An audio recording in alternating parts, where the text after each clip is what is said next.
JPS Rathore, Dilip দা আমার সঙ্গ দিয়েছে। আমি আমার নেতৃত্বের প্রতি কৃতজ্ঞ যে তারা আমার উপর আস্থা, বিশ্বাস, ভরসা অটুট রেখেছেন। আমার বাকি কাজ জনগণকে সাথে নিয়ে সব জায়গায় পদ্মফুল ফোটানো, সেটা আমি করার চেষ্টা করব। এবং আমার বিশ্বাস, আমি 21-এর নমিনেশনের র্যালিও দেখেছি। ধর্মেন্দ্রজি বলছিলেন যে ইসবার তো 3 গুণা হুয়া হয়। আর জোশ মানে লোক চাইছে এক্ষুনি গিয়ে ইভিএমে টিপে দিতে, কালকে ভোটটা হবে। লোক আর এক মুহূর্ত এই অপশাসন, কুশাসন, জঙ্গল রাজ রাখতে চাইছেন না। বাকিটা বৃক্ষতমিকে ফলে না পরিচয়। এরপর তো ভবানীপুর, এরপর তো ভবানীপুর। নন্দীগ্রামে আমি আপনাকে বলবো 21-এ কিছুটা ভোটের পাটিগণিতের হিসাবে টাপ ছিল, কারণ তখন নন্দীগ্রামে 64,000 মুসলিম ভোট ছিল। আর মমতা ব্যানার্জি মুসলিমদেরকে ভুল বুঝিয়েছিলেন, সিএ কে এনআরসি বলেছিলেন। আজকে মুসলিমরা বুঝে গেছে যে মোদিজি আছেন, সুশাসন, সুরক্ষা তারা পাবেন। অতএব আজকে মুসলিমরা ওদের চক্করে পড়ছে না, আর হিন্দুরা আরোই ঐক্যবদ্ধ হয়েছেন। তাই নন্দীগ্রাম এখন অনেক সহজ। আর ভোটের পাটিগণিতের হিসাবে এসআইআর এর পরে ভবানীপুর তো বিজেপির আবার হয়ে গেছে। ভবানীপুর বিজেপির প্রথম নয়, আমি জিতলে প্রথমবার জেতা হবে না। 2014 সালে যখন মোদিজি প্রথম প্রধানমন্ত্রী হয়েছিলেন, তথাগত রায় দক্ষিণ কলকাতায় প্রার্থী ছিলেন, তখন কিন্তু ভবানীপুর বিধানসভায় বিজেপির লিড হয়েছিল 2000-এর বেশি। অতএব ভবানীপুর বিজেপির চুরি, চাম্পারি, ছাপ্পা, অবৈধ অনুপ্রবেশকারী, মৃত ফেক ভোটার দিয়ে মমতা ব্যানার্জি ভোটে জিততেন, যেটা এসআইআর এর পরে সম্ভব নয়।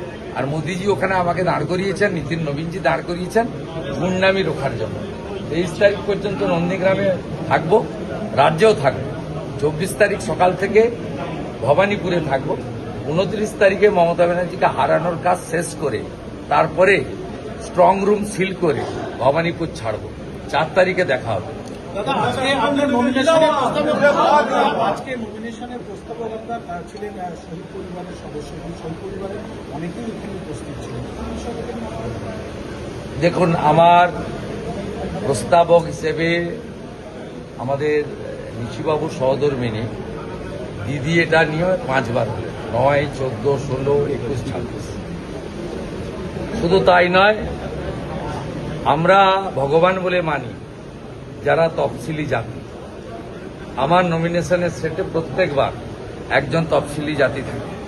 এবারেও আমাদের নন্দীগ্রাম 1-এর কৃষি কর্মাধ্যক্ষ সাহেব দাস আছে। ও আমি কৃতজ্ঞ শিডিউল কাস্টদের কাছে। 2021-এ আমি নরেন্দ্রজি জানেন আমি জিততে পারতাম না। 53টা মুসলিম বুথে আমাকে 500 করে মাইনাস দিয়েছে, আর 65টা এসসি বুথে আমাকে 500 করে প্লাস দিয়েছে। ওদেরকে আমি ভগবান মানি। আমি সব সভাতে ওদের প্রণাম করি।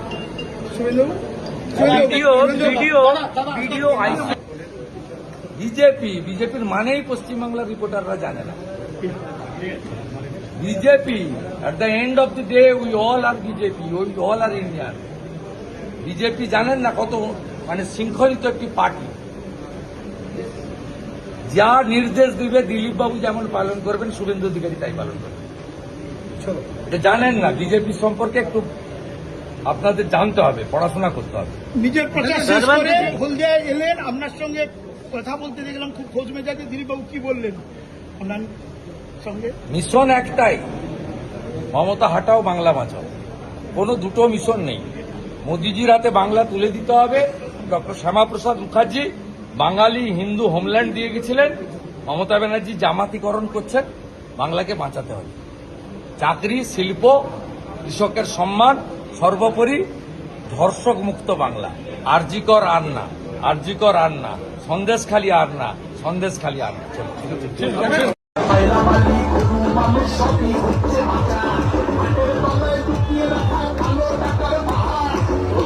করলে